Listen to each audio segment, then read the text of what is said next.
మారుతి నాగలింగ గారు చెప్పిన విధంగా ఉన్న ఉన్న ప్రాసెస్ అయితే అదేను. అయితే రిటర్న్ గా ఇంతవరకు మేడం గారికి ఏం రాలేదని చెప్పారు. ఇలాంటి ప్రపోజల్ కూడా అయితే ప్రాసెస్ లో ఉన్నదమ్మా, మాకు తెలిసి మేము దృష్టి తీసుకొచ్చాము, కాబట్టి మాకు అన్యాయం జరగకుండా చూడమని చెప్పి రిక్వెస్ట్ చేశాము. ఏదైనా రిఫరెన్స్ వస్తే నేను ఫర్దర్ యాక్షన్ తీసుకుంటా అని చెప్పారు మేడం గారు. అయితే దీంట్లో ఉన్న సమస్య ఏంటంటే ఆల్రెడీ 10-15 రోజుల నుంచి ప్రాసెస్ జరుగుతున్నది, పొలిటికల్ గా కూడా ప్రెజర్ వస్తుంది అనేది మాకు తెలిసిన అనఫిషియల్ న్యూస్. కాబట్టి మేము ఏసీడీసీ గారిని కమిషనర్ గారిని కూడా కలుసుకొని మా అభ్యంతరాన్ని ఇమీడియట్ గా సబ్మిట్ చేసుకో ప్రయత్నం చేస్తాం. ఇప్పటి వరకు అయితే మామూలుగా అనఫిషియల్ గా వస్తున్న న్యూస్ అండి. రిటర్న్ గా కరస్పాండెన్స్ ఏం జరుగుతుందో మాకు తెలియదు. లోకల్ ఆఫీసర్ మనకి ఈవో గారు ఉన్నారు కాబట్టి కార్యనిర్వహణాధికారి ముందు వెళ్ళి ఈ రోజే ఆయన కూడా కలుస్తాం. మేము కలిసి ఏంటో విషయం తెలుసుకుంటాం. ఏదైనా ఉంటే రిఫరెన్స్ ఉంటే మాకు కూడా కాపీ అని అడుగుతాము. వారు చెప్పే సమాధానం బట్టి ఏసీడీసీని కలుస్తాము. అది నెక్స్ట్ స్టెప్. మా విజ్ఞప్తి ఏంటంటే వెటైడీ ప్రాసెస్ యాజ్ ఇట్ ఈజ్ గా కొనసాగాలి.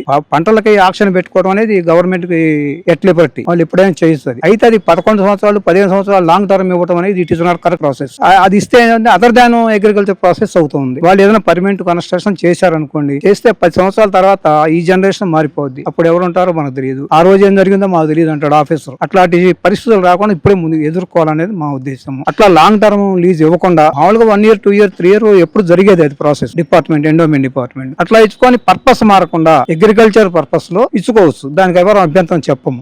ఎందుకంటే ఇన్కమ్ అనేది మాకు దేవస్థానం కావాలి కాబట్టి, సోర్స్ కూడా అది ఒకటే కాబట్టి దానికి మేము సహకరిస్తాం. కానీ వాల్యుబుల్ ప్రాపర్టీని సుమారు వాళ్ళ ఓపెన్ మార్కెట్ లో 3 కోట్లు 4 కోట్లు ఉంటుంది అది ఎకరం. రోడ్ సైడ్ బీసీ కాలనీ దగ్గర పెట్రోల్ బంక్ ఆపోజిట్. అట్లాంటి భూమిని ఒక 50,000కో 60,000కో అదర్ డిపార్ట్మెంట్ కి పైగా అది కూడా పర్మనెంట్ కన్స్ట్రక్షన్ జరిగే పరిస్థితులు కనబడుతున్నాయి మాకు. అట్లాంటి జరిగితే భవిష్యత్ అనేది శూన్యం అవుతుంది మాకు. ఆ ఉద్దేశంతో అట్లా జరగకుండా ఉండాలని మేము కోరుకుంటున్నాం.